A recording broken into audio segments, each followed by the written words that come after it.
Bapa, selamat pagi Yesus, selamat pagi Roh Kudus. Terima kasih kau berkati aku. Selamat pagi Bapa, selamat pagi Yesus, selamat pagi Roh Kudus. Ku memujimu selalu.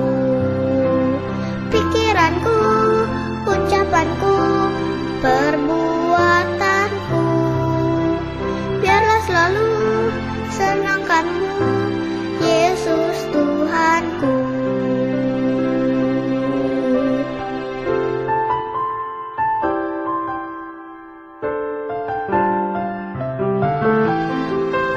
Adik-adik, hari ini kita akan beribadah secara online. Sebelumnya kenalkan dulu, ini bersama dengan Kak Esther. Hari ini kita akan mulai ibadah kita. Semoga kalian dalam keadaan baik, sehat, bahagia, dan sukacita. Ya, supaya kita lebih semangat untuk memuji Tuhan, kita akan menyanyikan lagu Hari Ini Harinya Tuhan. Semua adik-adik boleh bangkit berdiri.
Tuhan Yesus yang baik, terima kasih kalau Tuhan terus memelihara dan menjaga kami.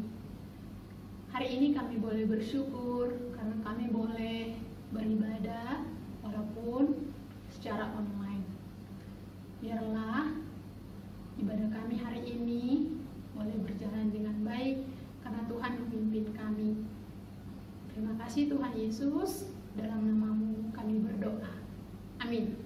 Oke adik-adik,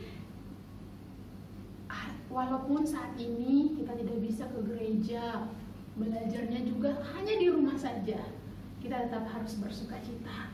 Mengapa? Karena Tuhan tetap sayang kepada kita, karena Tuhan tetap memberkati kita. Untuk itu kita juga mau menyanyikan lagu I Love You Jesus. I love you Jesus. I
dengan baik dan tenang, kita akan menyanyikan lagu Baca Kitab Suci.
Adik-adik, firman Tuhan hari ini akan dibawakan oleh Kak Deborah. Sebelum kita mendengarkan firman Tuhan, kita berdoa dulu. Tangannya dilipat, matanya ditutup. Tuhan Yesus, kami mau mendengarkan firman Tuhan. Kami berjanji untuk mendengarkan dengan sikap yang baik. Tolonglah agar kami dapat melakukan perintah yang diajarkan firman Tuhan. Dalam nama Tuhan Yesus, kami berdoa. Amin. Ya, adik-adik, firman Tuhan hari ini berjudul Orang Kaya dan Lazarus. Firman Tuhan itu ada di dalam Injil Lukas 16 ayat 19 sampai ayat 31. Tuhan Yesus sedang mengajar banyak orang. Salah satu yang diajarkan Tuhan Yesus adalah cara menjadi anak-anak yang disayang Tuhan. Bagaimana caranya, Kak? Nah, Tuhan Yesus menyampaikan caranya dengan sebuah cerita perumpamaan. Cerita yang ada maknanya. Ada pelajaran yang bisa diambil dari cerita itu. Itu adik-adik arti cerita perumpamaan. Begini cerita perumpamaan yang disampaikan Tuhan Yesus. Ada seorang yang sangat kaya. Dia menunjukkan kekayaannya dengan cara setiap hari dia memakai kain berwarna ungu. Loh, apa hubungannya Kak Deborah? Kain berwarna ungu dengan kekayaan? Ya adik-adik, pada zaman Tuhan Yesus, kain berwarna ungu itu mahal harganya karena terbuat dari bahan-bahan yang juga mahal. Selain menggunakan kain berwarna ungu, orang kaya ini juga menunjukkan kekayaannya dengan membuat pesta setiap harinya. Dia mengundang teman-temannya, dia mengundang saudara-saudaranya, dia mengundang kenalan-kenalannya untuk hadir ke pestanya. Di dalam setiap pesta, orang kaya itu menyediakan makanan yang enak dan minuman-minuman yang mahal harganya. Semua tamu pesta bebas menikmati hidangan di dalam pesta. Orang kaya itu hanya menyenangkan dirinya sendiri dengan kekayaannya, menyombongkan dirinya sendiri dengan kekayaannya. Dia lupa dan tidak peduli pada satu orang miskin yang tinggal di depan pintu gerbang rumahnya. Orang miskin itu bernama Lazarus. Ya adik-adik, Lazarus adalah seorang pengemis. Badannya, tangan dan kakinya dipenuhi dengan penyakit kulit, gatal-gatal yang meninggalkan luka-luka, borok-borok, bekas-bekas garukan. Lazarus si orang miskin setiap hari menunggu sisa-sisa makanan pesta si orang kaya. Tapi kasihan sekali dia. Tidak ada makanan sisa-sisa pesta yang diberikan kepada Lazarus. Malahan adik-adik, anjing-anjing datang menjilat luka-luka sakit kulit Lazarus. Kasihan sekali Lazarus itu. Badannya sakit, perutnya lapar. Tapi dia tidak pernah mengeluh adik-adik. Dia tidak pernah marah adik-adik. Pada suatu hari, Lazarus meninggal dunia.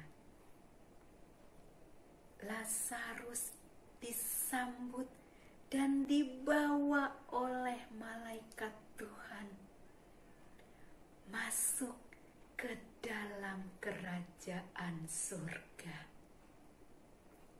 Di dalam kerajaan surga ada Bapak Abraham. Bapak Abraham itu Bapak orang percaya, Bapak orang beriman. Bapak Abraham senang menyambut Lazarus. Bapak Abraham menyongsong Lazarus bersukacita di dalam kerajaan sorga. Pada hari ketika Lazarus meninggal dunia, orang kaya itu juga meninggal dunia. Orang kaya itu dikubur dan jiwanya masuk ke dalam penderitaan.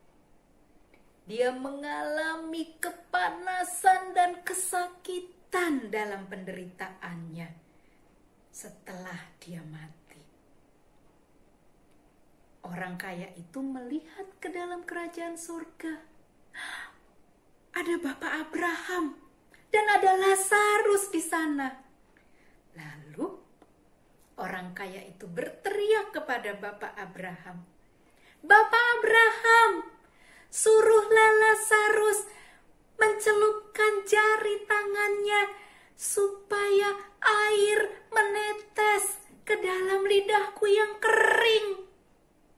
Aduh adik-adik, orang kaya itu mengira dia masih berkuasa. Dia masih punya kehebatan, perintah-perintah Bapak Abraham.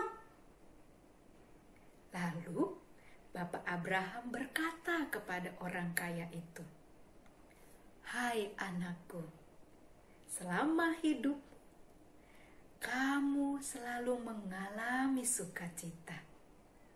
Sementara Lazarus selama hidupnya dia mengalami penderitaan. Sekarang kamu mengalami penderitaan setelah kamu meninggal, dan Lazarus mengalami sukacita di dalam kerajaan sorga." Lalu orang kaya itu ingat pada saudara-saudaranya yang masih hidup di bumi. Dan dia berkata kepada Bapak Abraham, "Bapak Abraham, aku masih punya 5 saudara. Suruhlah Lazarus supaya turun ke bumi dan mengingatkan semua saudara-saudaraku itu, supaya mereka tidak mengalami kesedihan dan penderitaan seperti aku ini.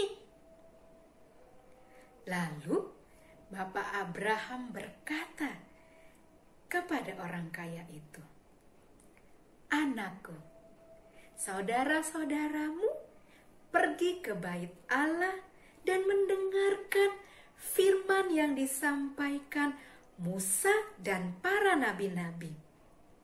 Biarlah mereka mendengarkan firman Tuhan dan melakukan firman itu. Biarlah mereka berubah ketika mendengarkan firman Tuhan.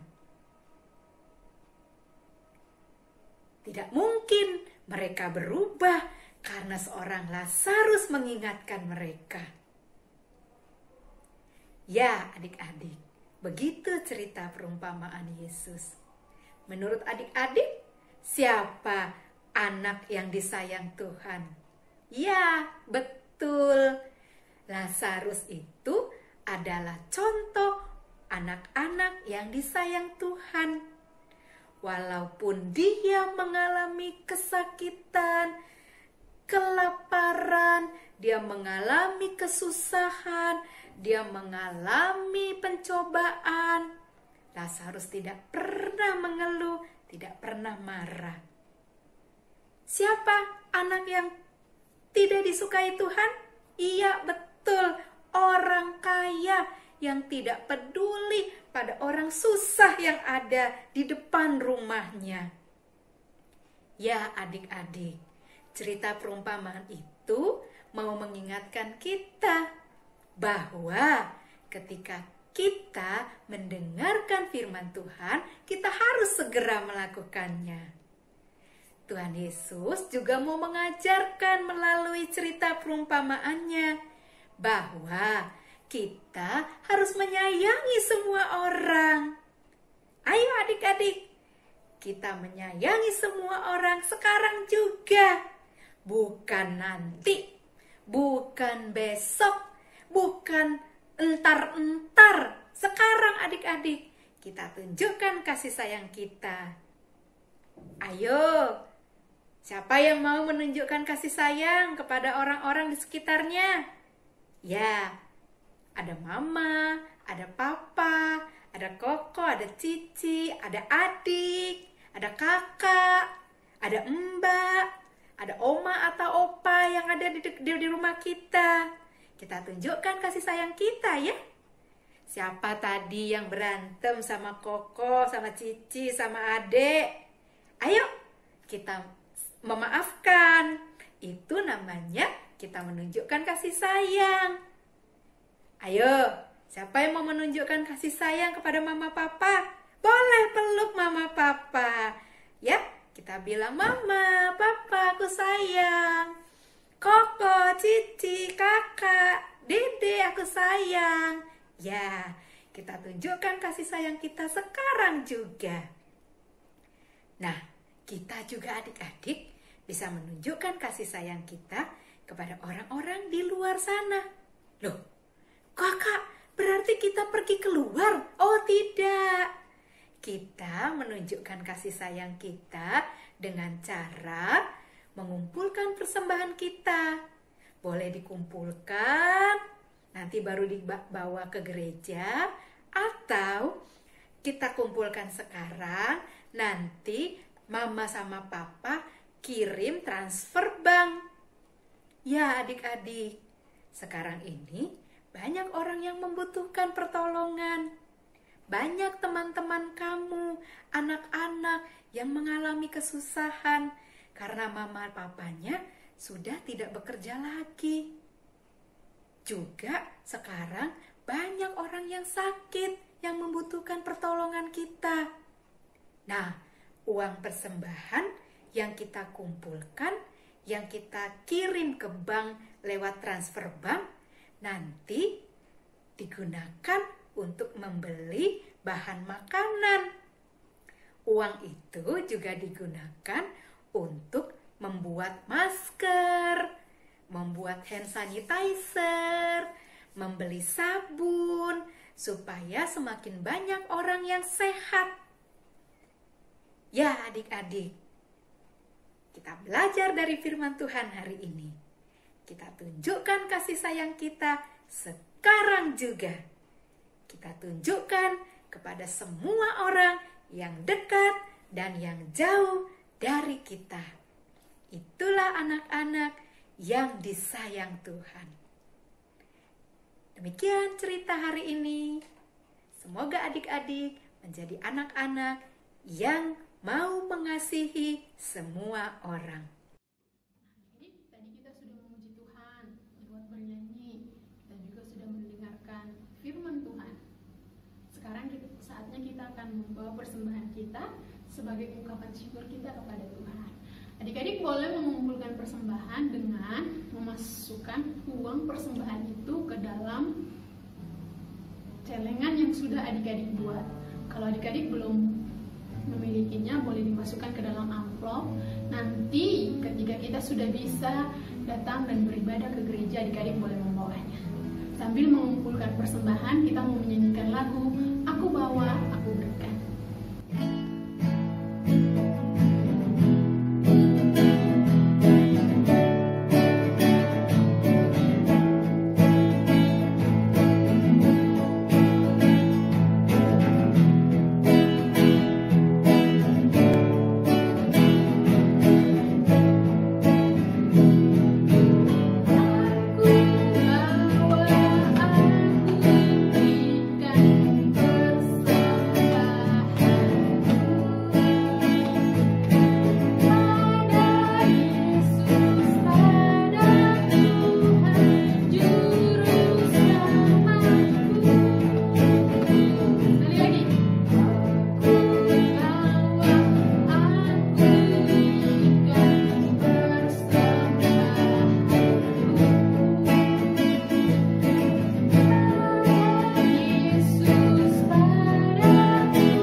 Bersama-sama berdoa.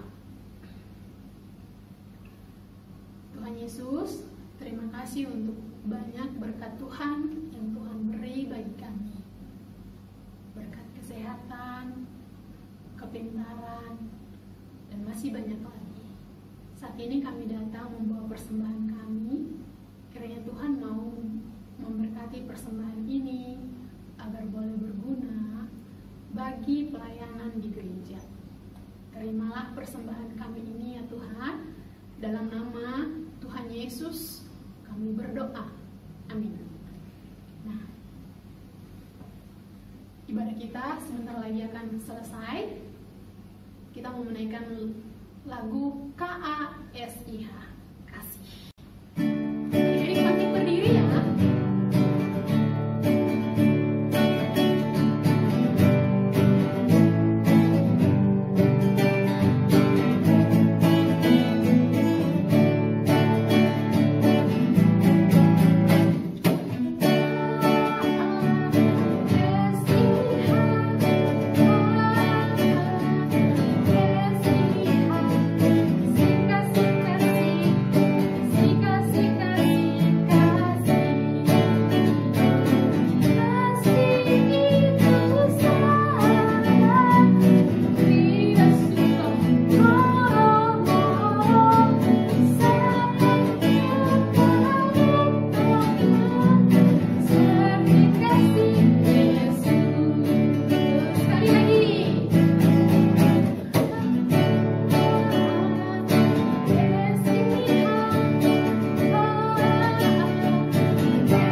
bersyukur Tuhan, karena Tuhan memimpin kami dalam ibadah hari ini.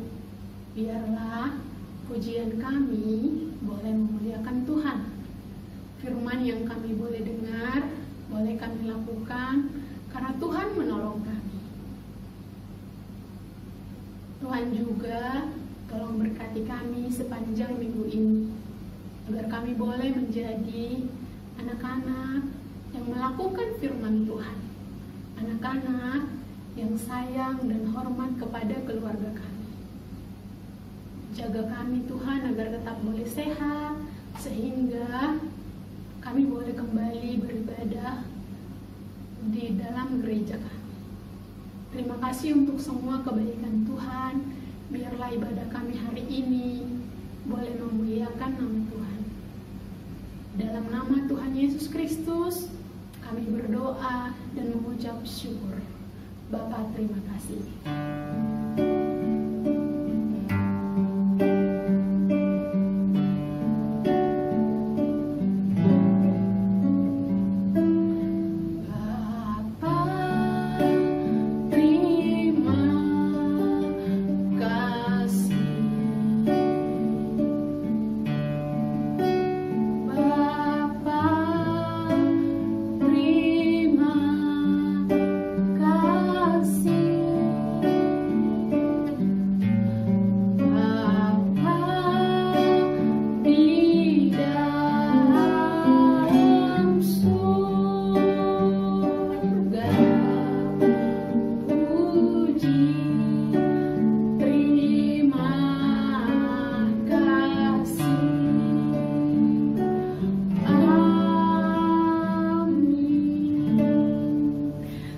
Adik-adik, hari ini ibadah kita akan selesai. Sampai ketemu minggu depan. Tetap semangat, jaga kesehatan, dan see you. God bless you. Bye-bye.